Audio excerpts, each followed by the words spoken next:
Hi, I'm Mary, and today we are going to talk about our Chaise lounge. Our Chaise is part of the Grundy Family furniture collection and is on exhibit in Mary Grundy's room. The name Chaise lounge is the English translation from the French name chaise longue. No matter what name or country, this piece of furniture is described as a long chair to lounge on. Wealthy Egyptians used a chaise to rest on in the desert climate while being fanned with palms.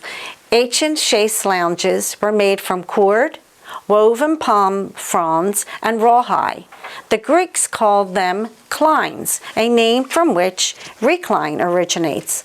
The Greeks and Romans made a chaise more comfortable with pillows and loose covering while dining. In the Far East, chaise lounges were placed in outside gardens to relax amongst nature and fresh air.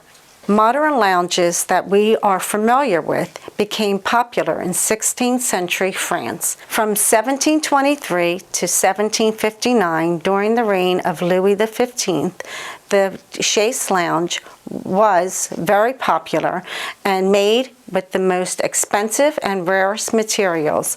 It became a status symbol.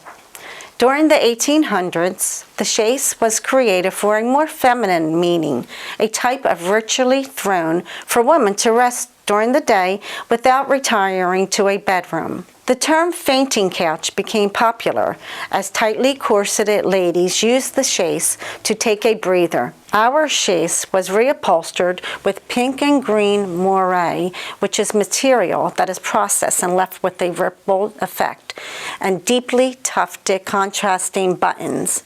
And also, if you can see the green ruched material, please take note of our beautiful trim around the arms and back of our chaise, and also note the pink and green trim, creating a skirt on the bottom, all purchased from Samuel and Son of New York.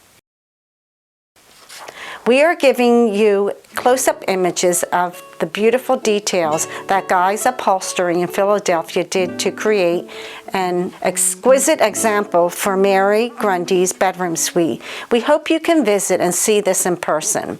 Thank you for watching. Please like and subscribe and book your tour at ticketleap.com.